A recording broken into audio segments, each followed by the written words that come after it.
Exercise, be in shape, eat right. Those are that's the teachable moments. Well, you're joking, but stamina. It takes stamina. Not many filmmakers could do these two movies like Infinity War, Endgame, like Doomsday, and our next one, Secret Wars, the way these two can. That's why we're in superhero physical shape. Lend me the strength of the old fathers, so that I may fight once more, defeat one more enemy, and return home to her, not as a warrior, but as warmth. First of all, we are all so excited for Avengers Doomsday. Kevin, I want to tee this one off with you. Robert Downey Jr., he's back. Fans are thrilled. How long was it to make that happen? What were the conversations like around bringing Robert into the fold for this one? We obviously, there's nobody we're closer with than Robert. So ever since Endgame, we would see each other quite a lot, and it was unspoken for a long time of, what could we do and how could we do it? And years went by and we started thinking of this way to do it. And it was, I want to say early 2023 that we started saying maybe we actually think this could really work. And then I went to his abode and pitched him this idea. Did you? Yes. And it was, and he was very excited about it. Okay. Very excited about it. His call has been his shell and abode. Yeah, I did. Did he serve you food? What'd you get? Did you eat? What was the? I'm glad you asked. He always serves food. Okay, good. It is wonderful. Good host. It is laid out buffet style with little signs of what they are, what the ingredients are. And then his chef announces what the meal is for the day. Really? I highly recommend it. What a host. I highly recommend it. Okay, good. I had an invitation I was going to decline, but no, I'll you should do accept. Okay, good to know. Very good to know. He's not the only one back. Chris Evans, Captain America. Talk to us a little bit about, and this is out to all three of you, about bringing him back into the fold. Folks were really excited to see him in one of those trailers. Did we announce he's back? He's back. Okay, so we Steve's can talk back. about it, right? He is, listen, that was a character that we spent a lot of time with over the years. We're very close with Chris. We're obviously very close with Marvel. It just felt to us like the correct way for us to come back would be to continue the story of that character, to work with Robert again, and to move the story forward. And that was really the thing that I think excited all of us, was we found a path forward that really was integral. Really required both Chris and Robert for the story to be told. Yeah. Anthony, what would you add to that? And then also we saw the classic X-Men back in one of the trailers. What was the intentionality or the process around which X-Men would be seen in Doomsday? Well, look, certainly these are characters that we've all had relationships for so long, first in the comics and then through the journey through cinema. So the process is basically has a lot to do with our passion. Who are we most passionate about? What characters are we most passionate about? And then what characters do we feel like we can do something with in terms of new storytelling, challenging those characters, figuring out new characters to intersect them with, and sort of see them in new lights and bring them to new challenges. I think that's really the creative process that we have together, is simply like, how do we surprise ourselves? How do we excite ourselves? How do we sort of take ourselves to a place that we didn't expect? And then hopefully that sort of translates to the audience experience as well. What makes an exciting character for you? What makes you passionate about one in particular, maybe? Complexity, right? I mean, it's this complexity of the character. We like delivering a full experience to the audience. Are they laughing? Are they crying? Are they feeling tension? Are they scared for the character? So characters that can bring that out of the audience tend to be our favorite characters. Okay. And I think also, like, with the complexity is like Joe and I, we're lifelong fans as well. So we like characters that you can live with for years, and that's part of the fun as well. And I think character complexity certainly helps support that. Absolutely. Well, and all of that leads to what these two do better than almost anybody, which is those theatrical moments. Yeah. Right? Everybody, you see lists online of people's favorite in-theater moments. And I would say half of them these two have directed for us. Yeah.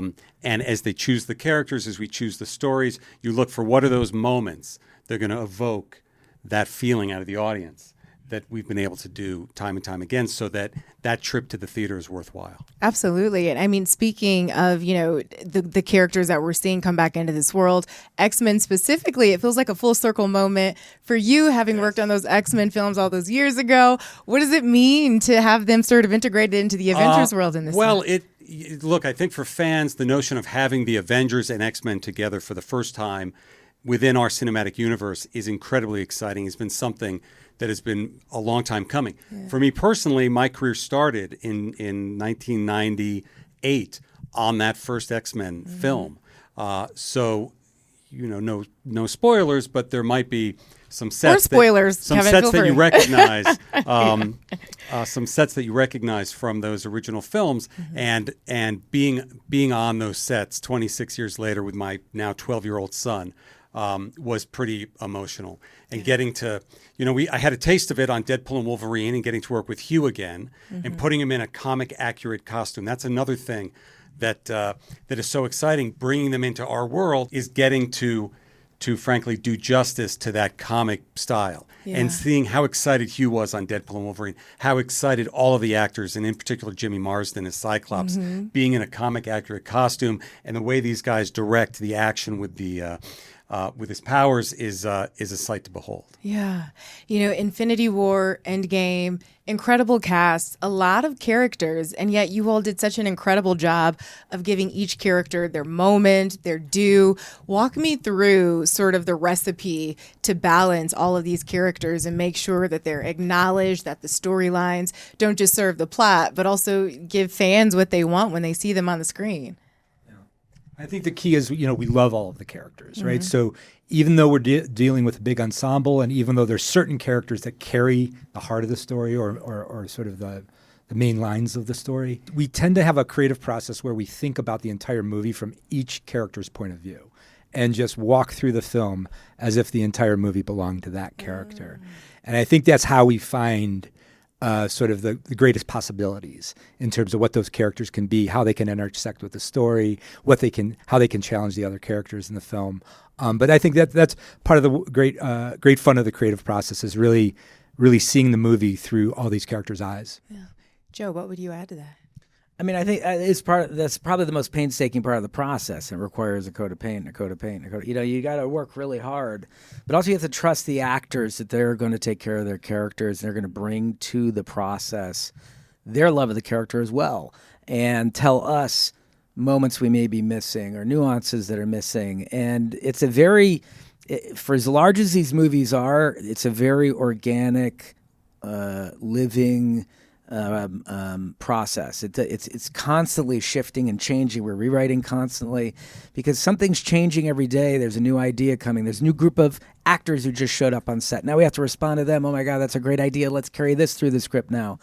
So it's a shifting and evolving. It's a little bit of riding the bucking bronco, and you just got to hang on for dear life and make sure you stay focused for that entire process. Well, which is really a gift, and what the brothers do so well. I mean, there are days where there are 30, 35 actors on set. Wow. Some of whom have been playing these characters for decades, some of whom have just been playing them for a year or so.